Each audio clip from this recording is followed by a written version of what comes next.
ಆತ್ಮೀಯರೇ ನಮಸ್ತೆ. ನಿಮಗೆ ಸ್ವರಯೋಗದ ಬಗ್ಗೆ ತಿಳಿದಿದೆಯೇ? ಯಾಕೆಂದ್ರೆ ನಮಗೆ ಹಠಯೋಗ, ರಾಜಯೋಗ ಇದರ ಪರಿಚಯ ಇದೆ. ಇದನ್ನ ಅಭ್ಯಾಸ ಮಾಡ್ತಾ ಇರ್ತೇವೆ.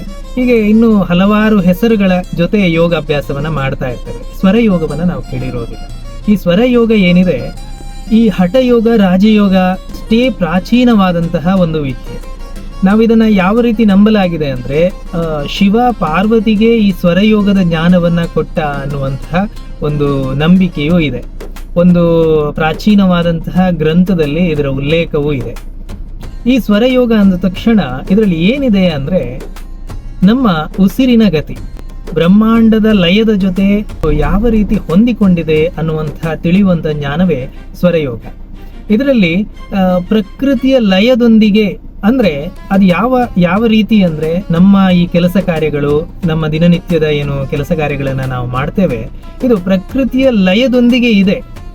ನಿಜವಾಗಿ ಪ್ರಕೃತಿಯ ಲಯದೊಂದಿಗೆ ಅದು ಹೊಂದಿಕೊಂಡಿದೆ. ಆದರೆ ನಾವು ಪ್ರಕೃತಿಯ ಲಯವನ್ನ ಬಿಟ್ಟು ನಮ್ಮದೇ ಆದಂತಹ ರೀತಿಯಲ್ಲಿ ಕೆಲವೊಂದು ಕೆಲಸ ಕಾರ್ಯಗಳನ್ನ ಮಾಡೋದ್ರಿಂದ ಈ ಕೆಲವೊಂದು ವ್ಯತ್ಯಾಸಗಳು, ಆರೋಗ್ಯದಲ್ಲಿ ವ್ಯತ್ಯಾಸಗಳು, ಮನಸ್ಸಿನಲ್ಲಿ ಕೆಲವು ಏರುಪೇರುಗಳು, ಅಥವಾ ನಮ್ಮ ಕೆಲಸ ಕಾರ್ಯಗಳಲ್ಲಿ ಕೆಲವು ವ್ಯತ್ಯಾಸಗಳನ್ನ ನಾವು ಕಾಣ್ತೇವೆ. ನಾವು ಯಾವಾಗ ಈ ಸ್ವರಯೋಗದಲ್ಲಿ ಇರುವಂತಹ ಈ ಜ್ಞಾನವನ್ನ ಅರ್ಥ ಮಾಡ್ಕೊಳ್ತೇವೋ, ಅಂದ್ರೆ ಪ್ರಕೃತಿ ಲಯವನ್ನ ಅರ್ಥ ಮಾಡ್ಕೊಳ್ತೇವೋ, ಆವಾಗ ನಮಗೆ ಪ್ರಕೃತಿಯೊಂದಿಗೆ ಸಾಗ್ಲಿಕ್ಕೆ ಸಾಧ್ಯವಾಗ್ತದೆ. ಇದನ್ನ ನಾವು ಇನ್ನೊಂದು ಅರ್ಥದಲ್ಲಿ ನೋಡಬಹುದು. ಈ ಸ್ವರಯೋಗ ಅನ್ನುವಂಥದ್ದು ಒಂದು ಭಾಷೆ ಅಂತಾನೆ ನಾವು ಹೇಳಬಹುದು.